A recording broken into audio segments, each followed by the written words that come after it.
좋아요, 구독! 오늘의 주제입니다. 9월 FOMC가 현지 시간으로 19일에서 20일까지 예정이 되어 있는데 동결이 전망이 우세한 상황입니다. 그러면 연내 금리 정책 향방이 어떻게 될지도 함께 봐야 될 것 같은데요. 자세한 내용 짚어보도록 하겠습니다. 현지 시간으로 19일과 20일에는 FOMC가 열리게 됩니다. 이번 9월 FOMC에서는 일단 동결 가능성이 유력한 상황인데 소장님의 의견 좀 들어보고 싶네요. 네, 아무래도 CME 패드워치를 먼저 봐야 되는데요. 네. 여기에 보면은 이번 금리 동결 확률은 99%까지 올라오고 있습니다. 네. 특히 올해 중에 금리 동결 확률은 거의 60% 이상이 되는데요. 네. 보통 60% 이상이면은 시장 기대만큼 연준도 따라오는 그런 경향이 상당히 강합니다. 아무래도 이번 그 8월달 CPI 보면은 휘발유 가격을 중심으로 해서 가격이 상승 압력을 받고 있기는 하지만 식품과 에너지를 제외한 나머지 코어 CPI 같은 경우에는 5개월 연속 오름세가 둔화됐는데요. 이는 연준 입장에서 봤을 경우에 현재 금융정책 기조가 효과적이라고 판단할 수가 있는 상황입니다. 네. 9월 이후에 FRB 그 관계자들의 이야기를 들어보면은 연내 금리 인상과 관련해서는 필요성을 제기하는 분들도 계시긴 하지만 2% 인플레이션 목표를 향해서 물가가 안정되고 있기 때문에 지켜보자는 의견이 강하다고 합니다. 이 때문에 이번에는 금리 인상과 관련된 내용들은 지난번 회의하고 크게 변동은 없을 것으로 예상이 됩니다. 네, 일단은 사실 이번 FOMC는 동결이 거의 확실시 되고 있기 때문에 이것보다 더 중요한 게 사실 점도표를 바라보는 것이 아닐까 싶습니다. 일단 6월에 나와 있었던 점도표긴 한데 이번 FOMC에서도 점도표가 공개가 되면서 연내에 금리를 어느 정도 인상하게 될지도 좀 나올 거고요. 그럼 내년 이후에 금리 인하 시기에 대해서도 좀 시사를 해줄 것 같은데 이 부분을 저희가 어떻게 체크해 나가야 할까요? 네, 이번 FOMC와 관련해서는 두 가지 내용을 좀 체크를 하셔야 되는데요. 네. 연준이 보는 경제 전망이 얼마나 변할지 여부입니다.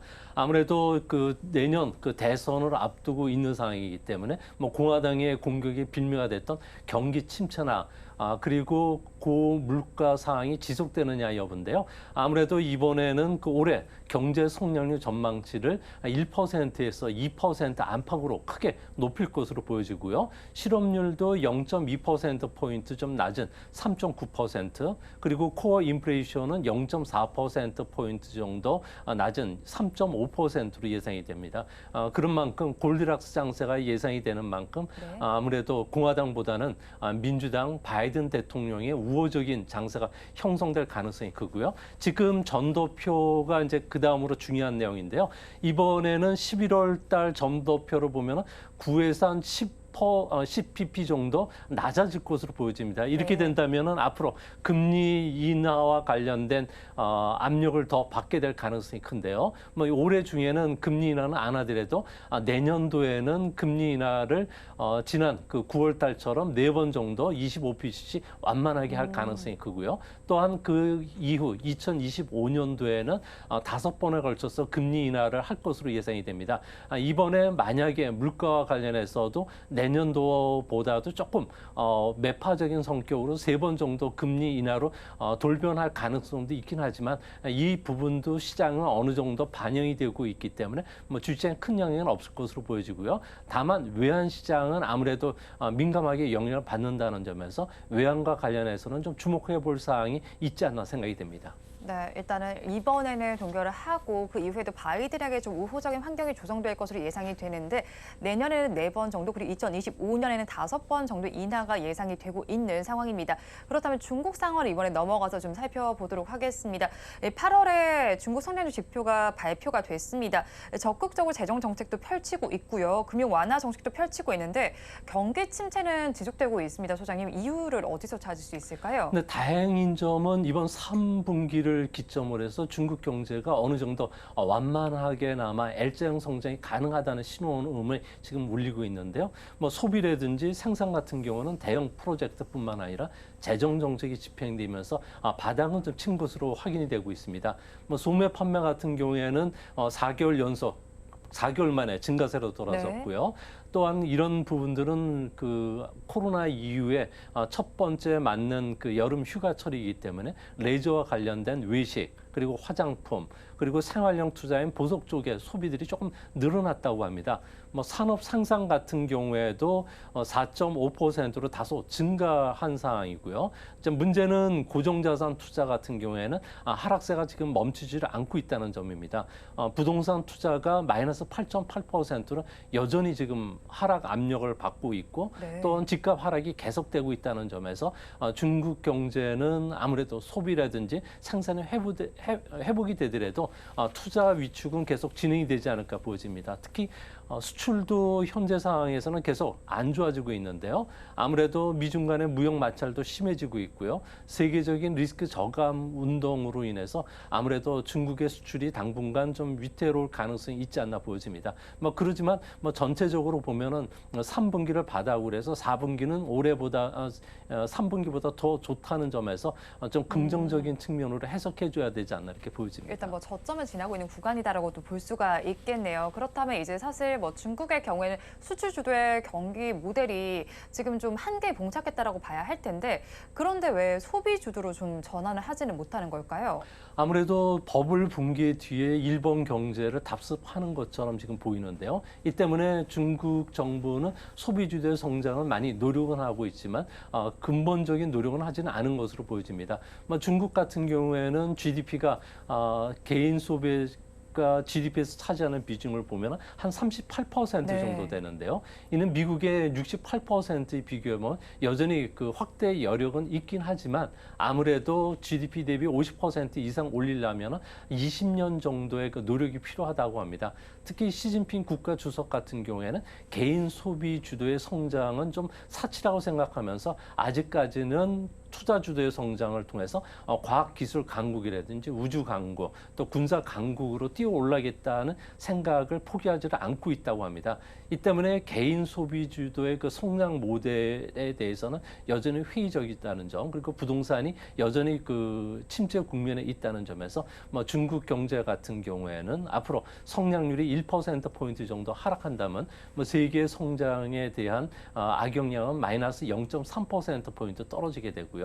우리나라 성장률도 마이너스 0.2% 정도 둔화되지 않을까 보여집니다. 네, 일단 어느 정도 둔화될 것이다라고 짚어주셨는데 그런데 사실 중국의 경기 침체 장기화 조짐을 보이고 있습니다. 좀처럼 부동산 시장 위기가 진정되지 않는 이유도 저희가 찾아봐야 할 것 같은데요. 네, 이번 8월달 경제 지표 중에 보면은 신규 주택 판매 가격 같은 경우에는 지난 10개월 내 가장 큰 폭으로 하락했고요. 네. 부동산 투자 같은 경우에도 2년 2개월 연속 감소세를 벗어나지는 못하고 있습니다.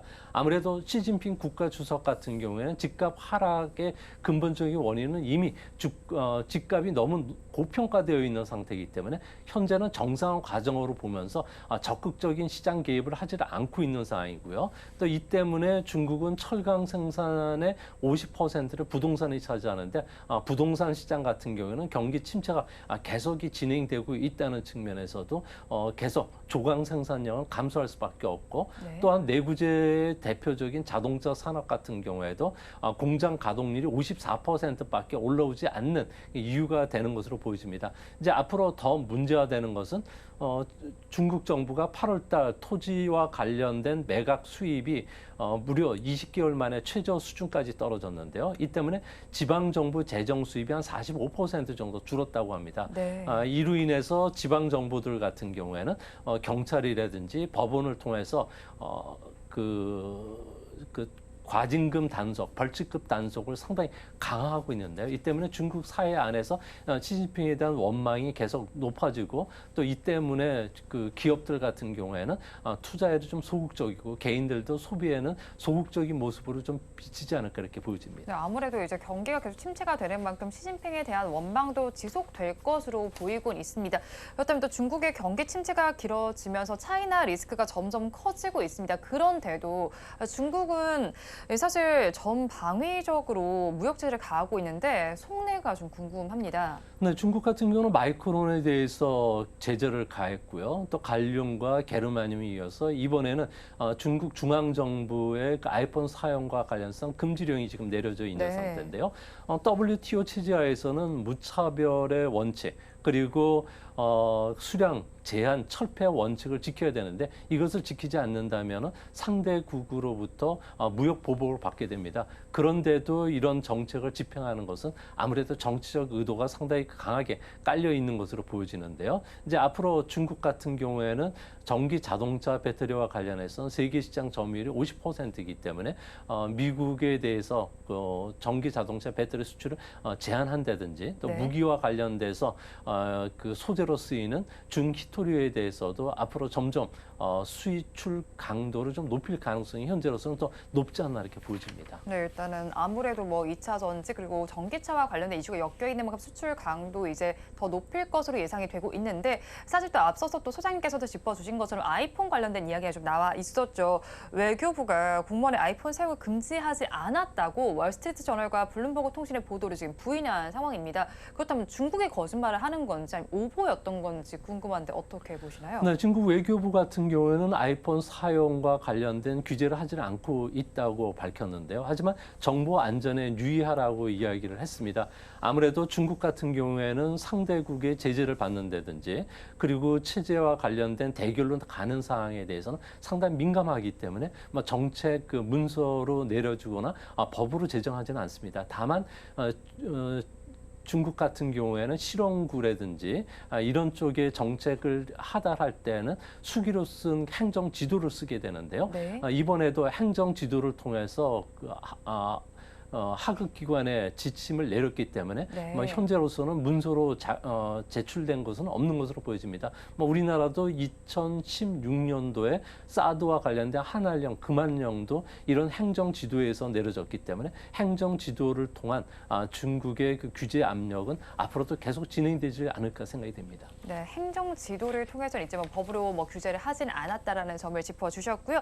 또 테슬라에 대해서도 좀 살펴보도록 하겠습니다. 안보 문제 외에도 이유 없이 좀 공격을 가하고 있습니다. 중국 내에서 여론을 악화시키면서 브랜드 가치를 떨어뜨리거나 또 불매 운동을 유발시키고 있는데 근데 사실 이렇게 되면 미국과의 관계도 악화가 되는 거잖아요. 그렇다면 계속 이런 기조를 이어갈 수가 있을까요? 네, 중국 같은 경우는 외자 기업을 유치하는 것은 기술뿐만 아니라 품질 관리 노하우를 배우기 위해서인데요. 이 때문에 어느 정도 배운 다음에는 테슬라든지 애플 같은 경우에도 계속적인 압력을 좀 가하고 있습니다. 특히 테슬라와 관련해서는 최근 들어서 압력이 강해지는 것은 완전 자율주행 자동차라든지 그리고 전기 자동차와 관련해서 그 테슬라 차량에는 8대 카메라가 설치가 돼 있고요. 네. 12개와 관련된 초음파 센서뿐만 아니라 자율주행과 관련된 레이더가 설치가 돼 있습니다. 이를 통해서 360도 사방에 영상 정보를 습득뿐만 아니라 차가 언제 어디서 누가 탔는지까지 확인할 수가 있다고 합니다. 이 때문에 중국 같은 경우에는 군사적으로 민감한 시설 같은 경우에도 테슬라 차량이 진입한다면은 테슬라 안에 핸즈프리죠. 차와 스마트폰을 연결시키는 이런 장치가 창문만 열리면은 그 스피커의 감도만 높인다면은 내부 도청이 가능하다고 합니다. 네. 또한 테슬라 차량의 내비게이션을 통해서 다량의 데이터들을 습득할 수가 있기 때문에 테슬라 차량 같은 경우에는 후난성 공항 주차장뿐만 아니라 광둥성의 일부 고속도로 도로 같은 경우에는 아무래도 그 민감한 공장들이 많기 때문에 차량 금지 차원에서 운행을 못하게 되는데요. 앞으로 우리나라 전기 자동차뿐만 아니라 자율주행 자동차 같은 경우에도 중국이 보안 시설을 강화시키면은 아무래도 대중국 수출에 어려움을 겪을 가능성도 있을 거로 보여집니다. 그러네요. 아무래도 계속해서 보안을 강화시킨다면 뭐 수출에도 뭐 제동이 좀 걸릴 것으로 보이는데 그래도 미중 갈등이 지속이 되고 있는 만큼 사실 중국 내에서 외국 기업들이 좀 나갈 것으로 보이기도 하거든요. 그럼 이 빈자리를 아무래도 토종 브랜드가 메울 수가 있겠죠.